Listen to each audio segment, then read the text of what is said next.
குடும்ப வாழ்க்கை அப்படின்னு நம்ம எடுத்தோம்னா மேஷம், சுக்கிரன் சேஃபு, குரு வக்ரமாக இருந்தாலும் சேஃபு. செவ்வாய் நீச்சமாக இருந்தால் கணவனை தான் குறிக்கும், அது வந்து மனைவியை குறிக்காது.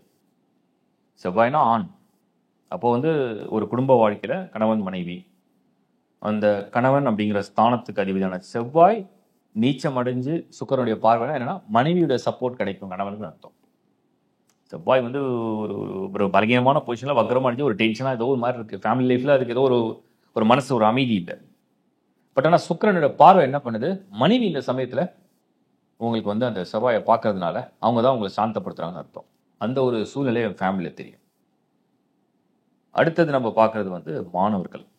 புதன் 8, நான் ஏற்கனவே திரும்பவும் சொன்னேன், செவ்வாய் நீச்சம் அடைகிற மாதம் புதன் 8, அதை குருவும் பார்க்குறாரு. குரு ஆனால் வக்ரம்.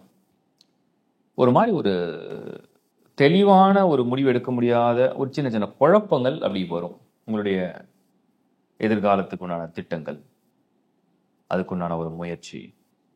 அப்போ நீங்கள் என்ன பண்ணலான்னா, கொஞ்சம் நல்ல பொறுமையாக ஒரு முறைக்கு பல முறை யோசித்து ஒரு முடிவு எடுக்கிறது நல்லது. அதான் என்னுடைய ஒரு பலனை நான் சொல்கிறேன் மாணவர்களை பொறுத்த வரைக்கும். அடுத்தது நம்ம பார்க்குறது வந்து ஹெல்த், ஆரோக்கியத்தில் ஏதாவது ஒரு பிரச்சனை வருமா? ஏன்னா நிறைய பேர் என்கிட்ட என்னோட க்ளோஸ் சர்க்கிளில் கேட்ட கேள்வியாக தான். செவ்வாய் நீச்சம் அடைஞ்சாருன்னு சொன்னோம்னா அது ஒரு மாதிரி ஒரு சின்ன பயம், ஒரு சின்ன தயக்கம், ஒரு ஒரு மாதிரி ஒரு பயம், ஒரு சின்ன வருத்தம். சுக்கிரன் பார்வை சப்போர்ட் கிடைக்குது. சப்போர்ட் இருக்கிறது பெரிய விஷயம். ஃபேமிலி சப்போர்ட்னு எடுத்துக்கலாம், குடும்ப உறுப்பினர்கள் சப்போர்ட். பட் ஆரோக்கியத்தில் அப்படியே இன்னும் டீப்பாக பார்க்கும்போது ஆக்சுவலாக இது வந்து உடலை கெடுக்கும் ஸ்தானம் இல்லை. உடம்பை ஏதாவது பண்ணிடுமா, நம்ம உடம்பை ஏதாவது கெடுத்துருமா அப்படின்னா அப்படி பெருசாக தெரியல. ஈவன் சூரியன் 8ல் இருந்தாலும் கூட இது வந்து உடலை தாக்கக்கூடிய நேரமாக தெரியல. பட் மனமும் புத்தியும் ஒரு மாதிரி ஒரு குழப்பம், ஒரு மாதிரி ஒரு சந்தேகம், தனக்குள்ளே ஒரு கேள்வி, அது மாதிரி ஒரு சூழ்நிலை. நிறைய ஒரு பக்தியில் ஈடுபடலாம். ஒரு வீர தீர கடவுள்கள் எல்லாம் வணங்குறது நல்லது.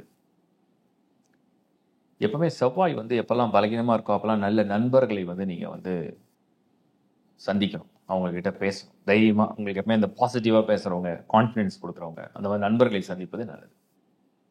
அதுக்கடுத்து நம்ம பார்க்குறது வந்து என்னென்னா பெண்கள், குடும்ப தலைவிகள், மேஷத்தில் பிறந்த குடும்ப தலைவிகள். இந்த மாதத்தை பொறுத்த வரைக்கும் உங்களுக்கு குறிப்பாக ஏதாவது ஒரு சிக்னல் இருக்கா, ஏதாவது ஒன்று இருக்கா அப்படின்னு பார்த்தோம்னா, குரு வக்கரமாக இருக்காரு, செவ்வாய் நீச்சமாக இருக்கிறதா உங்கள் கை கொஞ்சம் ஓங்குற மாதிரி தெரியும். ரொம்ப பொறுப்புணர்வுடன் உங்களுடைய கணவரை நீங்கள் வந்து அவரை வந்து அவர்களுடைய தேவை என்ன, அவருக்கு என்ன சப்போர்ட் தேவைங்கிறத நீங்கள் புரிஞ்சிக்கிற ஒரு மாதமாக உங்களுக்கு வரும். மற்றபடி ஓவரால் ஓகே தான். சீனியர்ஸை பொறுத்த வரைக்கும் ஒன்றே ஒன்று தான் சொல்கிறேன், 7.5 சனி நினச்சி பயப்பட தேவையில்லை. உங்கள் சுய ஜாதகத்துடைய தசாபதி வலுவாக இருந்தால் அதை பற்றி கவலையும் இல்லை. ஸோ கான்ஃபிடென்ட்டோட நீங்கள் ரொம்ப சந்தோஷமாக இருக்கலாம்.